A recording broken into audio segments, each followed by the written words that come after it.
বিশ্বাস করুন, কোরআন আমার সামনে, আল্লাহর কসম, কোন জীবিত পীর, কোন মৃত্যু পীর আমার ভাগ্যের ভালো বা মন্দ করার কোন অধিকার রাখে না, রাখে না, রাখে না। কোন পীর ফু দিয়ে আমার ভাগ্যকে ভালো বানাই দিতে পারবে না, পারবে না, এবং আমার একটা চুলও বাঁকাও করতে পারবে না। যা চাবার আল্লাহর কাছে চাইতে হবে। ওয়াইজা সালতা ফাসআলিল্লাহ ওয়াইজা ইসতাআনতা ফাসতাইন বিল্লাহ। যা কিছু চাওয়ার আল্লাহর কাছে চাও, যা কিছু বলার আল্লাহকে বলো। সব কিছু করার মালিক তিনি, সুবহানাল্লাহ বলেন। এই জন্য মাজারের সাথে মুসলমানদের সম্পর্ক হবে না, মুসলমানদের সম্পর্ক হবে মসজিদের সাথে। কিসের সাথে বলেন জোরে? আপনি কোন অসুবিধায় পড়েছেন, মাজলুম হয়েছেন, অত্যাচারিত হয়েছেন, চাকরির সমস্যা হয়েছে, ঘরে খাবার নাই, অসুখ বিসুখ হয়েছে, নানান ধরনের সমস্যায় পড়েছেন, কোন মাজার নয়, কোন পীর নয়, মসজিদের ভিতরে চলে যান, উযু করে মসজিদে ঢুকে 2 রাকাত কাজায়ে হাজাতের নামাজ পড়েন। রাসূলুল্লাহর উপরে যখনই বিপদ হতো তিনি নামাজে দাঁড়ায় যেতেন।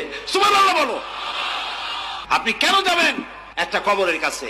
আপনার সাহায্য কামনার জন্য কোনো পীর নয়, আপনার সাহায্যের জন্য কোনো কবর নয়, সাহায্য পাওয়ার জন্য কে? আল্লাহ চান আপনার ঈমানটা খালেস হোক। আল্লাহ তাআলা এটা বরদাস্ত করতে পারেন না যে মানুষ কারো কাছে গিয়া আরেকজনের কাছে গিয়ে নথি স্বীকার করুক। আল্লাহ সহ্য করেন। ইন্না শিরকা লাযুলমুন আযীম।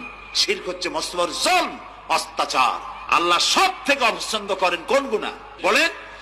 শিরক। আল্লাহ সহ্যই করেন না। কেন করেন না? একটা যুক্তিতে আসে। যারা বিবাহ করেছেন তাদের স্ত্রী যদি স্বামীর সাথে যে ধরনের হাসি খুশি প্রেমের আদান প্রদান করে, স্বামী ছাড়া যদি আরেকজন পুরুষের সাথে এরকমের ভাব বিনিময় করে, ফোনে কথা বলে, প্রেম করে, খুব সুন্দর করে ভালোবাসা দিয়ে যদি চিঠি লেখে অন্য পুরুষের কাছে, অথবা প্রেম নিবেদন করে, তাহলে স্বামীদের অবস্থা কেমন হবে বলেন? এইটার জবাব দিতে যদি দেরি হয় তো খুবই কুলক্ষণ। হ্যাঁ, ভয়ানক হবে, ভয়ানক হয়ে যাবে। নিজের চরিত্র যতই যা হোক, বউর চরিত্র ভালো চাই। আচ্ছা বলেন তো, স্ত্রী আপনার সঙ্গে যেভাবে প্রেমের হাসি হাসে, প্রেম নিবেদন করে, ওই রকম আরেকটা পুরুষের কাছে সাথে করলে আপনার সহ্য হয় না কেন? আপনি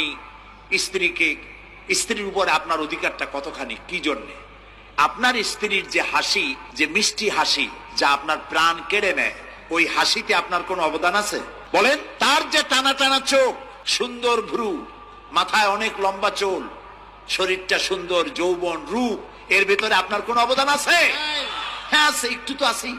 আপনি যে মুখ দিয়ে বউটা হাসে, সেই ঠোঁটে একটু লিপস্টিক লাগাইছেন, যে চোখের জন্য আপনি পাগল, সেই চোখে একটু কাজল লাগাইছেন, শরীরটাকে পেঁচাবার জন্য সুন্দর একটা শাড়ি কিনে দিছেন, একটা শাড়ি দিয়ে, একটু লিপস্টিক কিনে দিয়ে, চুলের একটা ক্লিপ কিনে দিয়ে, একটা ভালো শাড়ি কিনে দিয়া স্ত্রীর উপরে যদি এত অধিকার আছে যে কোনদিন মৃত্যু পর্যন্ত কোন প্রেমের হাসি, ভালোবাসার আদান প্রদান আপনি ছাড়া আর কারো সাথে করতে পারবে না, এইটা যদি আপনার অধিকার এভাবে প্রতিষ্ঠিত হয়, তাহলে এই হাসি যিনি দিলেন, এই দাঁত, এই সুন্দর চোখ, এই রূপ, এই যৌবন যে আল্লাহ তাআলা দিলেন, তার সামনে কোন পীর অথবা কবরের সামনে যদি হাত পাতে আল্লাহ বরদাস্ত করেন না।